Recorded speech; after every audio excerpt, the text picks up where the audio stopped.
Point की बात बता रहा हूं मैं। याद रखिए, ये बात आपको कभी नुकसान नहीं पहुंचाएगी। जिंदगी में देना शुरू कर दें। देना मतलब ये नहीं सब कुछ आपको आप दे दिए। देना शुरू करें, लोगों को देना शुरू करें। अगर आपका पैसे हैं तो पैसे देना शुरू कर दें। अगर आपका वक्त है तो वक्त देना शुरू कर दें। अगर आप अच्छी बात समझते हैं तो किसी को मशवरा देना शुरू कर दें। अगर आप लोगों को रास्ता दे सकते हैं तो रास्ता देना शुरू कर दें। किसी को इल्म देना शुरू कर दें। लोगों के लिए अच्छा अच्छा सोचिए। यकीन करिए रिटर्न बैक है। ये जो देने की सिफत है ना, देने की, ये इंसान की नहीं है, याद रखिएगा।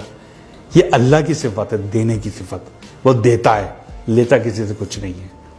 जिंदगी के बड़े बड़े कामयाब लोगों को बिजनेस में प्रॉफिट्स का बहुत ज्यादा कामयाबी, अगर मैं आपको बताऊं, बहुत लोगों ने अलबैक वाले की मिसाल देख रहे हैं, पढ़ लें, यूट्यूब पे लिखें अलबैक की लक का राज क्या है, आपके सामने आएगा राज। जुनैद जमशेद मेरे बहुत क्लोज था, बहुत ज्यादा क्लोज थे जुनैद जमशेद। जब उन्होंने सिंगिंग छोड़ी, करोड़ों रुपए कमाने लगे थे। लास्ट कॉन्ट्रैक्ट 1 करोड़ रुपए पेप्सी से किया था उन्होंने, और अचानक उन्होंने सिंगिंग छोड़ दी, गाना गाना छोड़ दिया। पैसे खत्म हो गए। आखिरी दिन बस कह रहे मैं बस 100 रुपए थे, मैंने अपनी बीवी को 100 रुपए दिए, कहा यही थे मेरे पास, अब और नहीं है मेरे पास, मत मांगना। और उन्होंने कोशिश की कि अब मैं क्या करूं, गाना तो छोड़ दिया, पैसे तो आना बंद हो गए। एक वक्त आ गया जीरो हो गए, बिल्कुल जीरो थे, कोई पैसे नहीं थे उनके पास। शायद बच्चों को भी उठा लिया था पढ़ाई से उन्होंने, पैसे नहीं थे। और एक क्या वक्त तक करोड़ों रुपए कमाते थे। वहां से वो सुहेल उनके दोस्त निकले, उन्होंने एक फार्मूला अपनाया। वो फार्मूला जो मैं आपको कह रहा हूं, देना शुरू करो, देना शुरू करो। यही अलबैक ने अपनाया, यही, और ये लाजमी फार्मूला है, करके देख लीजिए। अगर नुकसान होगा, मैं आपके सामने जिम्मेदार हूं इस चीज का कि आप मुझसे पकड़ लीजिएगा कि जिम्मेदार है। जिंदगी में जो भी प्रॉफिट कमाए ना, जो भी कमाएं और उसका प्रॉफिट हो, उसका 5% कैलकुलेशन के साथ 5% निकाल दें एक तरफ, और वो किसी जरूरतमंद की मदद कर दें उससे।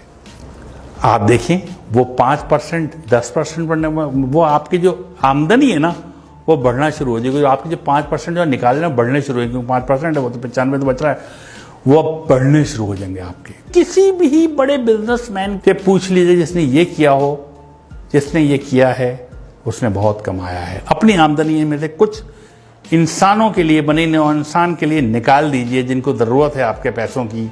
याद रखिए, अल्लाह ताला किसी का कर्ज नहीं रखता, कभी किसी का कर्ज नहीं रखता। एक साहब थे, बहुत मशहूर वाकया है, बहुत गुर्बत में रहते थे, बहुत गुर्बत में, कभी पेट भर के खाना नहीं खाया था। एक दिन वो अपने बिस्तर पे बैठे हुए थे, तो उनके पास एक फरिश्ता आ गया। उन्होंने पूछा आप कौन? कहते मैं रिज़्क तकसीम करता हूँ लोगों में। उस दौर की बात है जब बात हो सकती थी। उन्होंने कहा मेरी जिंदगी में कितना रिज़्क है और कितना रिज़्क है? उसने कहा तुम्हारी जिंदगी में सिर्फ 10 रोटियां हैं बस। अब पूरी जिंदगी अब 10 रोटियां हैं, तुम्हारा रिज़्क इसके बाद नहीं है। उसने कहा क्या आप वो 10 रोटियां मुझे दे सकते हैं इकट्ठी? मैंने कभी 10 रोटियां इकट्ठी नहीं देखी, मुझे तो कभी एक रोटी पूरी नहीं मिली। क्या वो 10 रोटियां मुझे दे सकते हैं? उसने कहा अगर वो 10 रोटियां दे दी तो उसके बाद कुछ नहीं है तुम्हारी जिंदगी में, खत्म, बस इतना ही रिज़्क है। उसने कहा मुझे दे दें, मैं जानूं, मेरा काम जाने, मैं आखिरी ख्वाहिश पूरी हो जाएगी मेरा रोटियां। उन्होंने 10 रोटियां दे दी और चले गए सोच के कि कुछ दिन बाद इनका इंतकाल हो जाएगा, कुछ भी नहीं बचेगा इनके पास। चंद माह बाद एक दफ़ा गुजर रहे थे वहां से, वो उन्होंने सोचा कि मैं इसका हाल देखूं कि वो अब तक तो मर गया होगा। उन्होंने देखा तो उसके घर के बाहर लोगों का जमे गफीर था, लोग खाने खा रहे थे और देगें चढ़ी हुई थी और वो भी खा रहे थे और लोग भी खा रहे थे, आ रहे थे और जा रहे थे, खाना चल रहे थे। उन्होंने बहुत हैरत हुई इस बात पे, इनकी जिंदगी आखिरी 10 रोटियां थी, इस बात को महीने गुजर गए और आज इतना लोग खा रहा है। उन्हें हैरत, उनसे पूछा कि भाई तुम्हें तो 10 रोटियां जिंदगी में आखिरी थी, ये रिज़्क कहाँ से आ गया? उसने कहा यार तुम जो 10 रोटियां देके गए, मैंने 2 रोटियां तो खा सका, बाकी 8 नहीं खा सका। मैंने वो 8 रोटियां लोगों में बांट दी। जब वो बांट दी, अल्लाह की राह में बांट दी, अल्लाह किसी का कर्ज नहीं रखता। वो 8 80 होके मेरे पास आ गई। बाद में खाना आने लगा, कहाँ से आ रहा था मुझे नहीं पता, रिज़्क कहाँ से आ रहा था। मैं वो जितना रिज़्क आता था मैं अपना खाता था, बाकी बांट देता था, फिर और रिज़्क बढ़ता था मैं बांट देता था। तो एक वक्त ऐसा आया कि मैं लोगों को बांटने लगा। तो ये जो बांटने की सिफत है ना, ये बहुत बड़ी है। शेयर कीजिए, लोगों में शेयर कीजिए, लोगों को दीजिए। कुछ भी है आपके पास, जो कुछ है दे दीजिए लोगों को।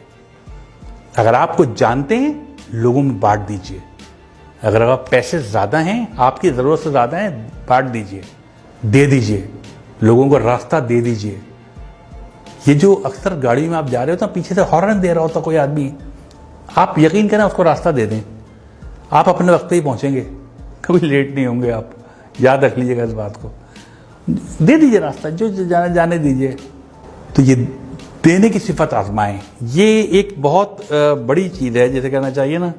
कभी भी आप देखिएगा, आप डिप्रेशन का शिकार नहीं होंगे। जब आप देना शुरू कर देते हैं ना, तो आपकी निस्बत अल्लाह ताला से जुड़ जाती है, फिर आप कभी परेशान और डिप्रेस नहीं रहते। जितना ज्यादा आप देने वाले बनेंगे, इतना ज्यादा आपकी जिंदगी में खुशियां आना शुरू हो जाएंगी। आप तय कर लें कि हर महीने कुछ ना कुछ नहीं तो अपने घर के बाहर एक बर्तन में ठंडा पानी, कुछ दाल या चावल या बाजरा आप बाहर रख दें, जहां परिंदे आते हों। ये बहुत बड़ा सदका है। वो परिंदे खा के जाएंगे, वो परिंदे पानी पी, पानी मुफ्त है।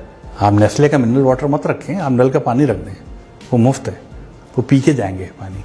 इसको एक आदत बना लें अपनी, फिर आप देखिए आप कहां से कहां पहुंचते हैं।